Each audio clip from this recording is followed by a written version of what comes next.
As promised, here is a quick video on question number 88, which was asking about the polarity of the bonds and which of these compounds and ions actually have dipole moments. So I believe most of you understood that all of these do contain polar bonds. If you look at the electronegativity differences between any of these two atoms, so between I and Cl, between BrCl, between S and F, you are going to find at least a small amount of polarity, so at least a small difference in the electronegativities. Now, which ones have a dipole moment? So let's just go through the list.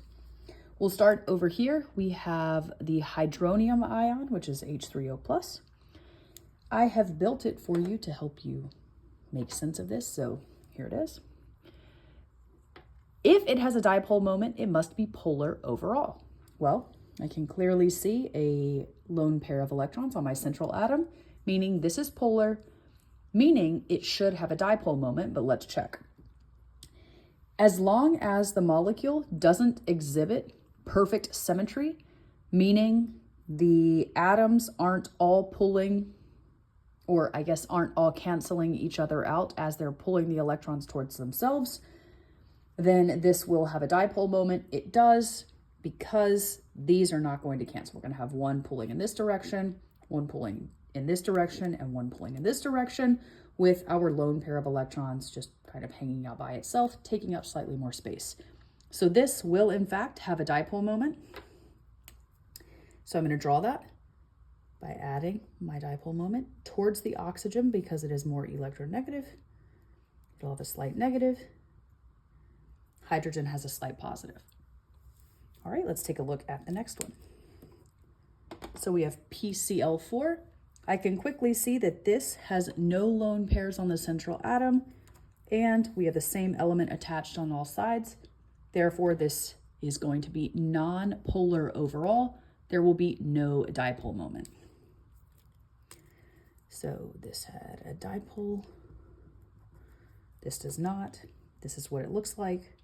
So it's going to be non-polar overall. It's perfectly symmetrical.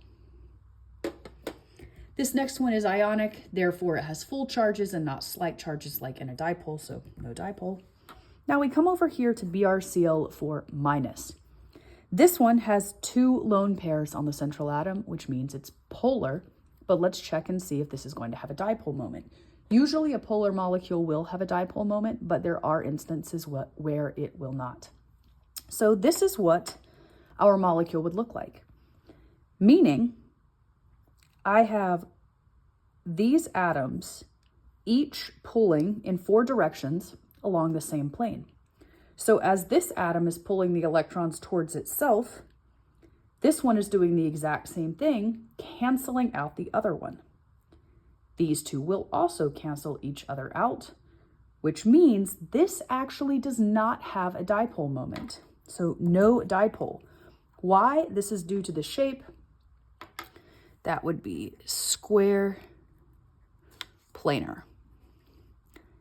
So even though this is polar, because it has this square planar geometry, all of those polar bonds cancel each other out, therefore leaving us with no dipole. Okay, take a look at this one. Again, I can quickly see that this is in fact polar, so let's see if those bonds will end up canceling each other out. This is what my molecule looks like.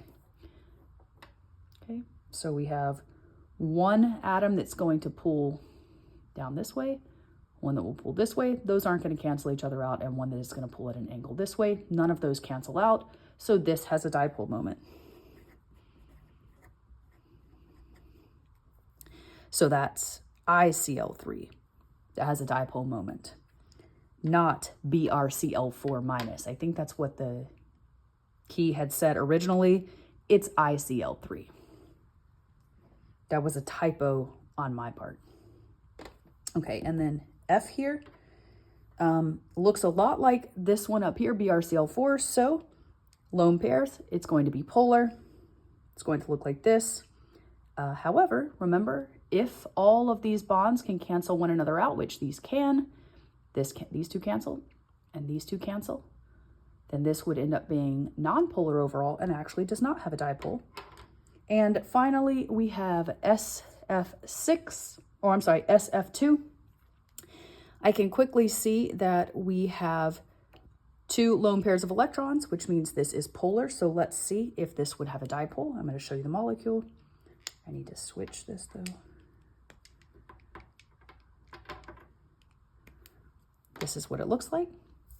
So I can see that this atom is going to pull the electrons. This one pulls the electrons, which means they don't cancel out. This has a dipole moment. And then we actually need to add that on here. So fluorine is more electronegative, meaning it's going to pull the electrons more towards itself and have a slight negative.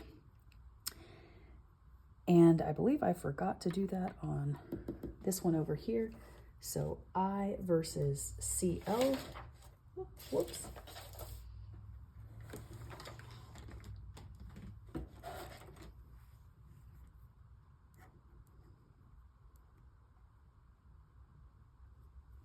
Okay, so that's what my dipole is going to look like. I don't know why that looks like a squiggly line. Should just be an arrow. Anyways, this is how you would tell if something actually has a dipole.